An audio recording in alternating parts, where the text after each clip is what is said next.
हरि जिसे हम रामकृष्ण हरि बोलते हैं, उसे जितने भी हमारे धर्म ग्रंथ है वो सब एकता सिखाते हैं, अनेक को एक में करके और लीन हो जाए, यही जीवन मुक्त अवस्था है, चाहे चाहे जिस मार्ग का पथिक हो। आज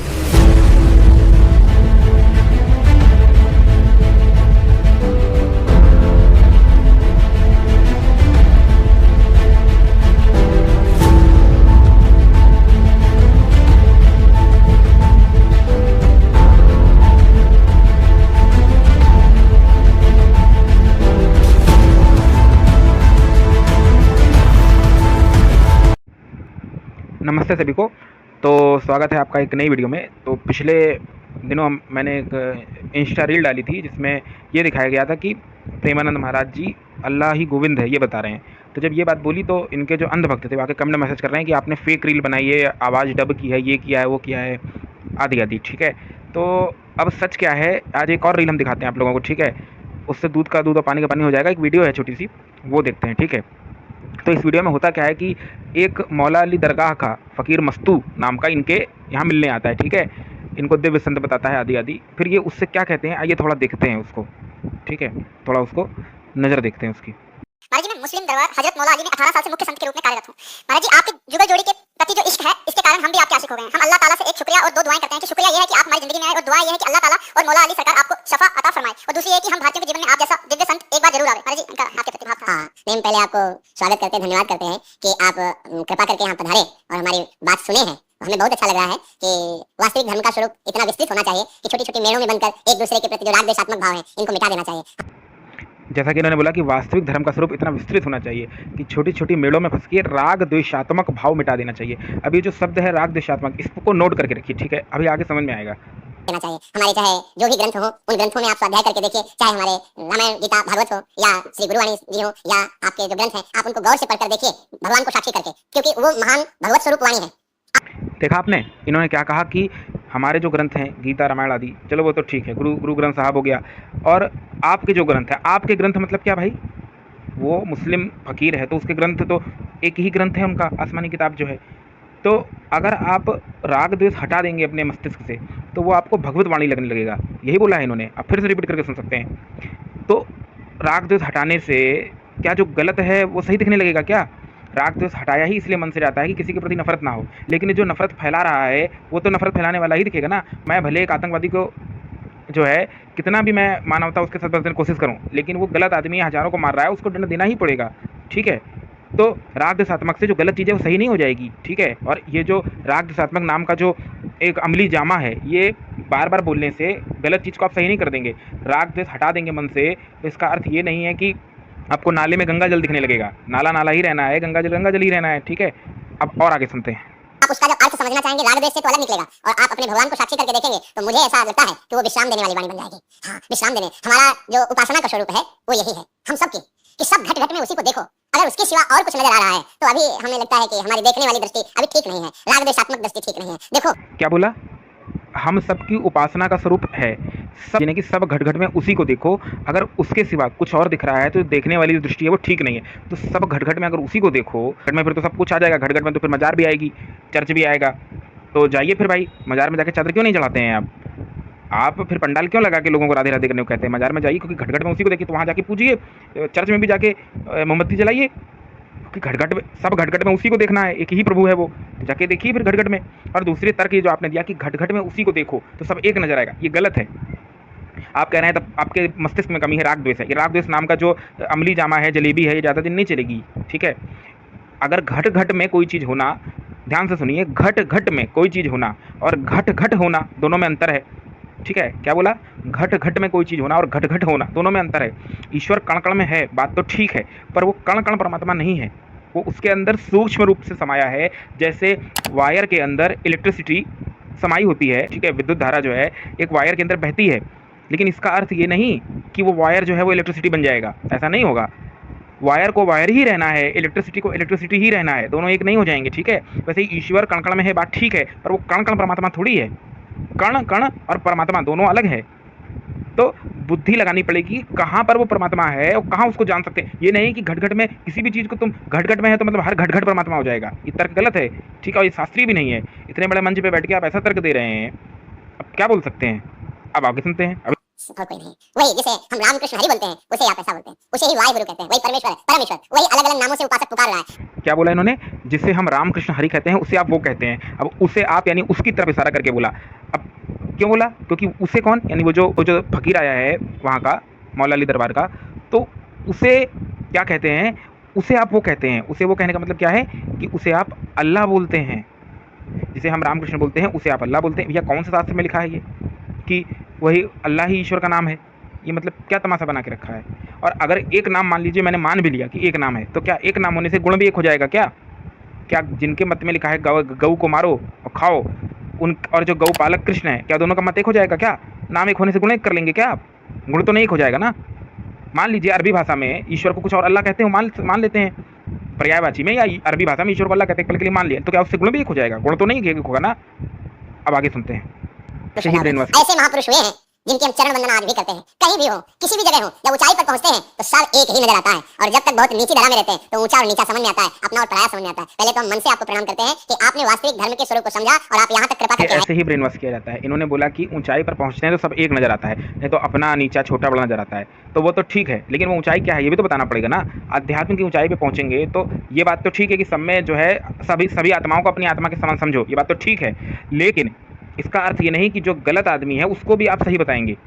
सब एक कैसे हो जाएगा?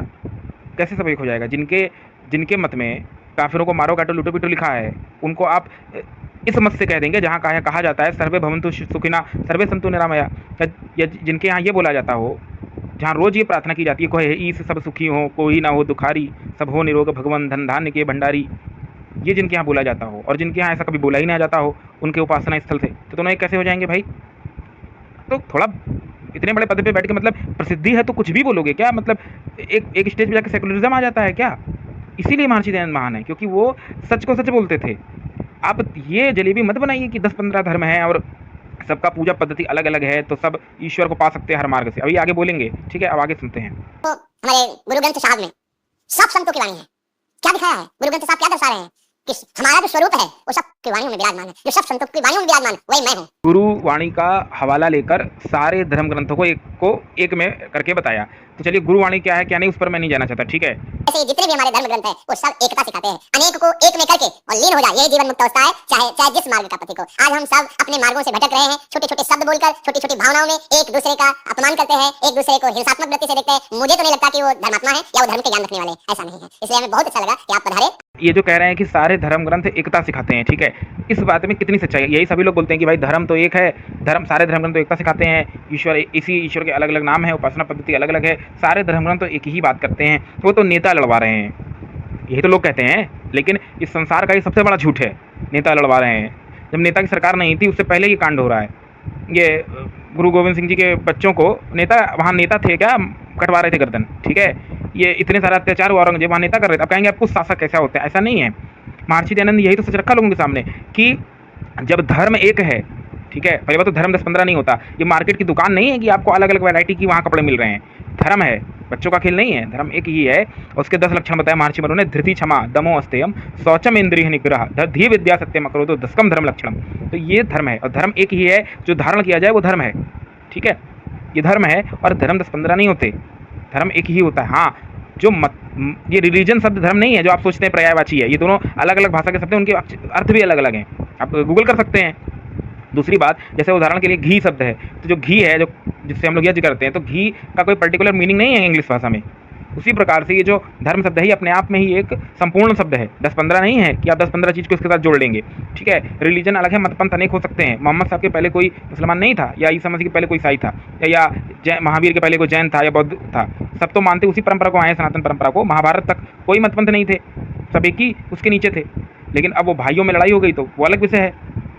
तो यहाँ यही बात है। और आपने जो बोला कि सारे धर्म ग्रंथ एक हैं, जब धर्म एक है, ईश्वर एक है, तो धर्म ग्रंथ भी एक ही होना चाहिए कि नहीं भाई? जब ईश्वर एक है तो उसका ज्ञान भी तो पूर्ण होगा। अगर आप मानते हैं कोई परमात्मा है तो उसका ज्ञान भी तो पूर्ण होना चाहिए कि नहीं होना चाहिए?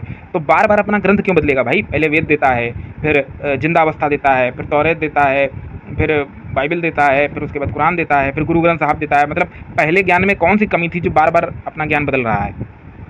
तो ये सब, और जितनी भी सभ्यताएं हैं उनका मूल तो वैदिक सभ्यता से ही निकलता है। Rigveda is the oldest book in the world library, सभी मानते हैं। तो कोई भी वेद की कुछ शिक्षाएं लेकर कुछ बातें अपने में रखा और अपनी नई बातें जोड़कर एक नया मत चला दिया, तो उससे वो धर्म नहीं बन जाएगा। ठीक है, यही सबने किया है बाद में। तो इसीलिए लोगों को मूर्ख बनाना बंद करें, इतने बड़े पद पे बैठ के, और झूठ बोलना बंद करें। और संत को ये शोभा नहीं देता। दूसरी बात, ये बार बार बोलते हैं राधे राधे करो, और राधे राधे का खैर आज इस वीडियो का विषय नहीं है, फिर भी मैं 1 मिनट में बता देता हूँ। राधे राधे जपने को ही बोलते हैं, जबकि कृष्ण जो भगवान श्री कृष्ण गीता में क्या बोलते हैं, ओम इति एतत् अक्षर उद्गीत उपासित, इस ओम की उपासना करो। गीता के 18वें अध्याय में आया है, लेकिन लोगों को पढ़ना कहाँ है, वो बता दिया। आप मानिए ओम एक विशेष अक्षर है और ओम की बहुत महिमा शास्त्र में बताई, उस पर एक सेपरेट वीडियो बन सकती है, उसके गुण ही कुछ विशेष हैं। खैर हमारा वो विषय नहीं था। तो लोगों को समझना चाहिए कि ये कुछ भी बोल देने से कुछ भी नहीं हो जाता। ठीक है, अनेक को एक में करके लीन हो जाना, यही जीवन मुक्त अवस्था है। ठीक है, और चाहे जिस मार्ग का पथिक हो, यानी इसका क्या अर्थ समझते हैं आप, उस मुस्लिम के सामने होकर बोल रहे हैं ये बात, चाहे जिस मार्ग का पथिक को मतलब समझते हैं, जतो मत ततो पंथ, यही जो लोग कहते हैं। ठीक है, मतलब जिस मार्ग से जाएंगे उसी ब्रह्म को पाएंगे। मतलब आप मजार पूजेंगे तो भी वो ब्रह्म मिल जाएगा, चर्च में जाके सर पटकेंगे तो भी वो ब्रह्म मिल जाएगा, मंदिर में जाएंगे तो भी मिल जाएगा, गुरुद्वारे में जाएंगे तो भी मिल जाएगा, ऐसा इनका कहना है। तो जितने तरीके से चाहो उस ब्रह्म को पा सकते हो। ठीक है, बहुत सारे मार्ग हैं। अब हम आपसे पूछते हैं कि जो चीज़ जितनी दुर्लभ होती है, आप लोग खुद बताइए कमेंट में, जो चीज़ जितनी दुर्लभ होती है क्या उसको पाने के 1000 मार्ग होते हैं? जितनी ज़्यादा कठिन और दुर्लभ चीज़ होती है उसको पाने का मार्ग उतना ही ज़्यादा कठिन होता जाता है। ठीक है, जैसे उदाहरण के लिए आज दिन पर दिन कंपटीशन कठिन होता जा रहा है निकालना लोगों के लिए। क्यों? क्योंकि उसको पाने का मार्ग दुष्कर है, दुर्गम है। अब उसका एक ही तरीका है, पढ़ाई करो दिन रात। ठीक है, और अपना स्तर बढ़ाओ। उसी प्रकार से जब योगी योग का स्तर बढ़ाता है तब वो जाकर एक विशेष उसको पाता है, अपने ध्येय को, ईश्वर को। 10-15 मार्ग नहीं है, जितना दुष्कर दुर्गम मार्ग है उसको पाने का तरीका उतना ही कठिन है। और वो तरीका है परमात्मा की बताई अष्टांग योग पद्धति। ठीक है, अष्टांग योग पद्धति है। इस पर भी मैं एक अलग से सेपरेट वीडियो बनाऊंगा, क्योंकि इस पर भी इनके दरबार में कुछ हुआ है। चाहेंगे कि धर्म क्या है और मजहब क्या है, उसके भेद को समझिए, और उसके भेद को वही समझ पाएगा जो अपनी अकल पे दखल देगा। इसीलिए महर्षि दयानंद, स्वामी श्रद्धानंद ने वो चीज़ करके दिखाई। और क्या महर्षि दयानंद जी और स्वामी श्रद्धानंद जिन्होंने अनेकों मुसलमान ईसाइयों की घर वापसी कराई, और क्या उन साधु सन्यासी ऋषि मुनियों से ये बड़े हैं क्या प्रेमानंद, या जो गौतम गणा जैमिनी उनसे भी महान है? आप लोग पढ़ते तो है नहीं कुछ, कल को कोई भी खड़ा हो जाता है, 2 बातें अच्छी बोल देता है, वो आपके लिए धर्मात्मा हो जाता है। ठीक है, वो कुछ बातें अच्छी बोलते हैं, उनका रिस्पेक्ट है, लेकिन जो एक वाक्य जो बोल दिया कि जितने मार्ग हैं वो ईश्वर के हैं, सारे धर्म ग्रंथ देखें, ये बोलने से आपने कितने हिंदुओं का जीवन बर्बाद कर दिया। जो हिंदू जाएगा ये शिक्षा लेके आएगा, हर घर में जाके बताएगा कि सब धर्म एक हैं, क्या होगा? क्या होगा भाई? गाय काट रहा है जो, लव जिहाद कर रहा है, आप उसको कह रहे हैं सब एक है। तमाशा बना रखा है आपने। कुरान साफ साफ कहती है, सूरह अल इमरान आयत नंबर 28 की मुसलमानों को छोड़कर काफिरों को मित्र ना बनाएं दिल और जुबान से। वो तो वहाँ मित्र बनाने को मना कर दिया, आप कह रहे हैं सब एक है, सारे धर्म ग्रंथ। छूट के बोलते हैं भाई, सनातन धर्म ही कहता है कि सानो बंधुर जनिता सा विधाता धामानि वेद भुवनानि विश्वा शत्रु देवा अमृतमान सानाश तृतीय धामन्य धैर्यंत। फिर बोला संगत छव्यम संवत एवं समो मानाशी जानताम देवा भागम यथा पूर्वे। ये सनातन धर्म बोलता है कि सब एक हो, एक साथ मिलकर बोलो, सबकी वाणी एक हो, एकता की भाव रखो, सबको अपने तरह, प्रत्येक आत्मा को अपने तरह मान के व्यवहार करो। ठीक है, लेकिन इसका अर्थ ये नहीं कि गलत को सजा मत दो। इसके लिए भी शास्त्र में दंड का विधान किया। महर्षि मनु कहते हैं कि दंड से ही न्याय होता है, बिना दंड के न्याय नहीं होता। तो ये लोगों को मूर्ख बनाना बंद करिए। इतने बड़े पद पे बैठ के आपने ये विचार ही संसार का सबसे बड़ा एक कह सकते हैं वेपन है। एक विचार ही लोगों को आतंकवादी बना देता है। एक विचार जो दिमाग में डाला जाता है हुर का, वैसे ही जो विचार आप डाल रहे हैं ना कि सारे धर्म एक हैं, ये विचार आगे जाके जितने हिंदू वहाँ जा रहे हैं दरबार पे, उन सब का नाश करेंगे, और वो ये सेकुलरिज्म का कीड़ा घर लेके आएंगे और सबको एक मानेंगे, बाद में वही उसको छुरा भोगेगा पीठ में। आप ये मानकर उसको घर में रखिए कि हमारा दोस्त है, हो सकता है, या हम काम करा रहे हैं, ठीक है, लेकिन इसका अर्थ ये नहीं कि हम उसको अपने घर में घुसेड़ लें। ठीक है, ठीक है, आप वर्क करते हैं तो उसमें हर लोग मत के लोगों को साथ में रखना पड़ता है, लेकिन इसका अर्थ ये नहीं कि आप उसकी विचारधारा को पूरी तरह अपना लें। जो सच है वो सच है, गलत को गलत बोलना पड़ेगा। महर्षि दयानंद जी ने किसी से लड़ाई झगड़ा नहीं किया। मुसलमान लोग भी उनके अनुयायी थे और उनके व्याख्यान सुनने आते थे और सच को ग्रहण करते थे। वो जानते थे कि वो तो सबको निष्पक्ष होकर बोलते हैं जो गलत है।